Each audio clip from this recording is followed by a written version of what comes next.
Greeting to the panel, our lecturers, and all of my fellow friends. The port we choose is Liquid Port of Rotterdam. My name is Maxwell James, and my group member is Kelvin Anat Enjai, Jeremy Noe, Joanne Debra Francis, and Noroheda binti Othman. The liquid port of Rotterdam is the largest liquid bulk port in Europe and one of the largest in the world. It is located in Rotterdam, Netherlands on the North Sea. The port is the major hub for the import and export of crude oil, petroleum products, chemicals, and liquefied natural gas or LNG. Here are some of specific functions of the liquid bulk port in Rotterdam. Number one is import and export of liquid bulk products. It is because the port is a key hub for the import and export of this product to and from Europe. Number two is transshipment of liquid bulk products. For example, crude oil from the Middle East may be transshipped in Rotterdam to smaller tankers for onward deliveries to refineries in Europe. Number three is storage of liquid bulk product. The port has a large number of storage tanks for liquid bulk products. Basic facilities in cargo handling equipment in liquid port of Rotterdam is storage tank. These tanks are used to store such as crude oil.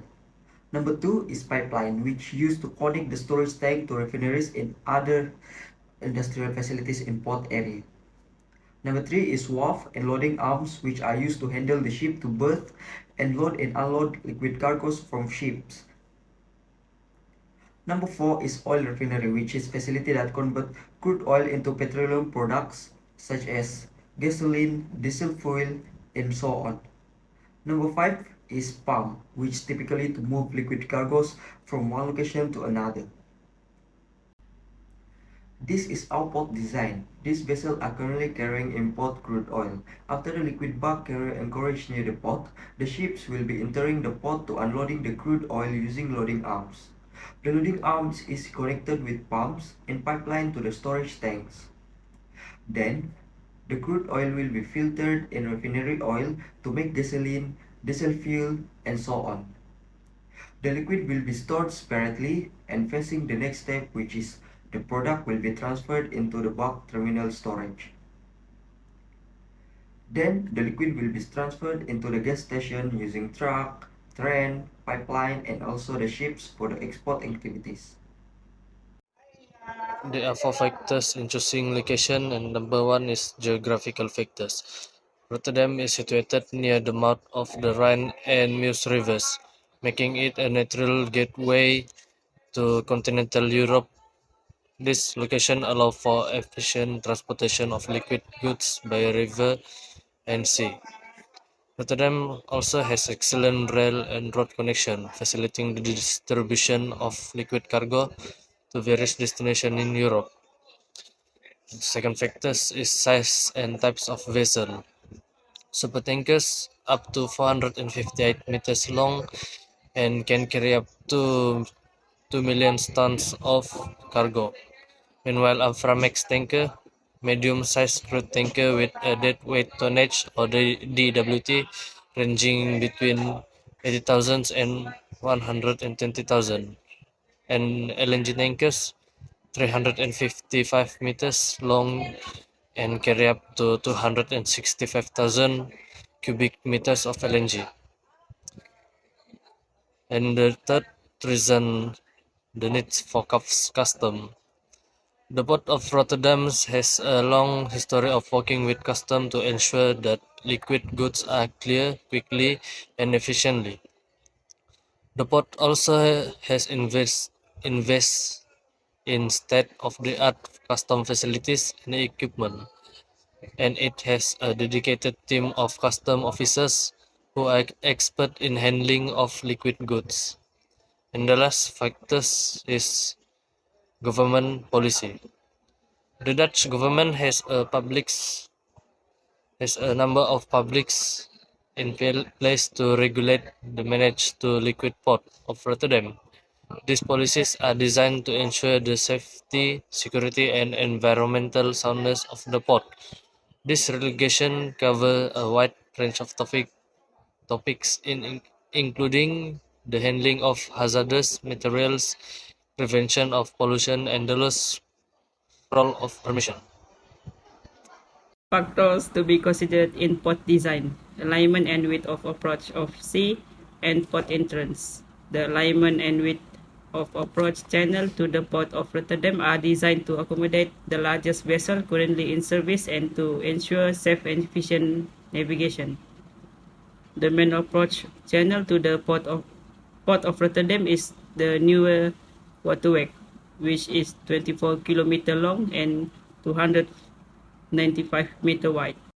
Second factor to be considered in port design: depth of sea. The maximum depth of sea liquid port of Rotterdam is 24 meters. Third factor is human factor: ship handling.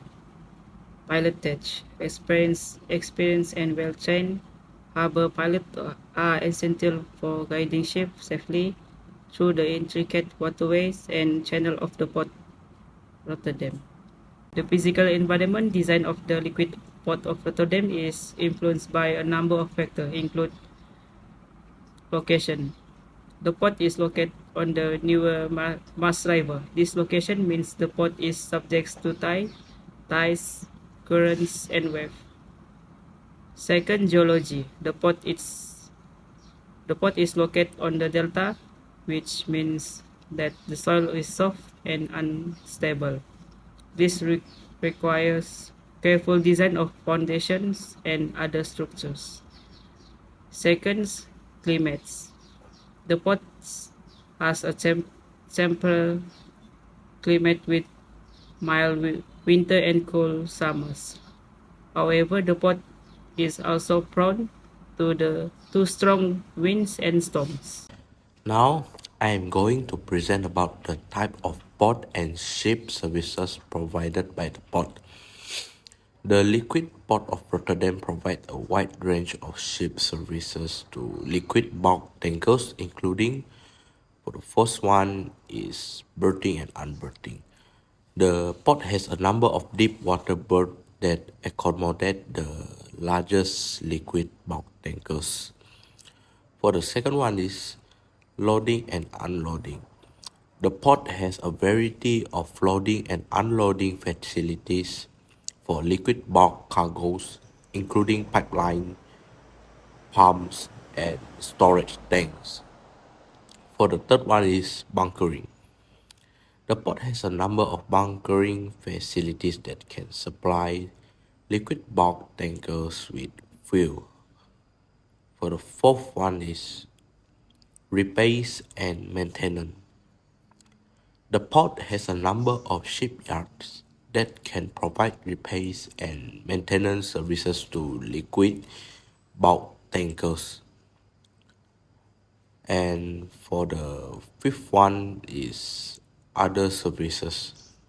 The port also provides a number of other services to liquid bulk tankers, such as waste disposal and pilotage.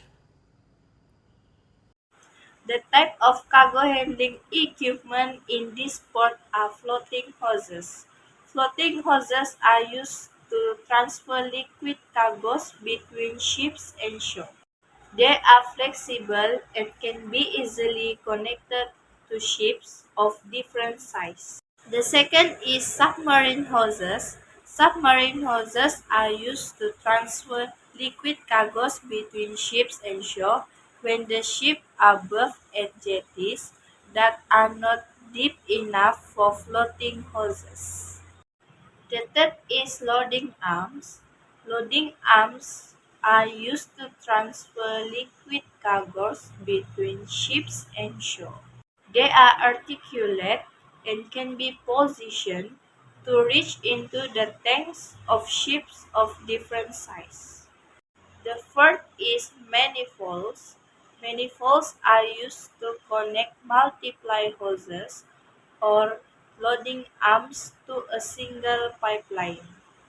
They allow for the simultaneous loading or unloading of multiple tanks on a ship. Seterusnya ialah pumps.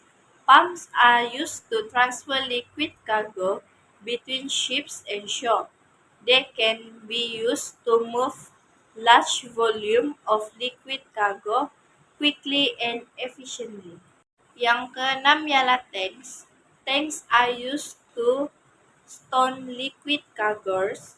They can be located on shore or on ships. Last but not least, valves. Valves are used to control the flow of liquid cargo. They can be used to start or regulate the flow of liquid cargo. That's all from us. Thank you.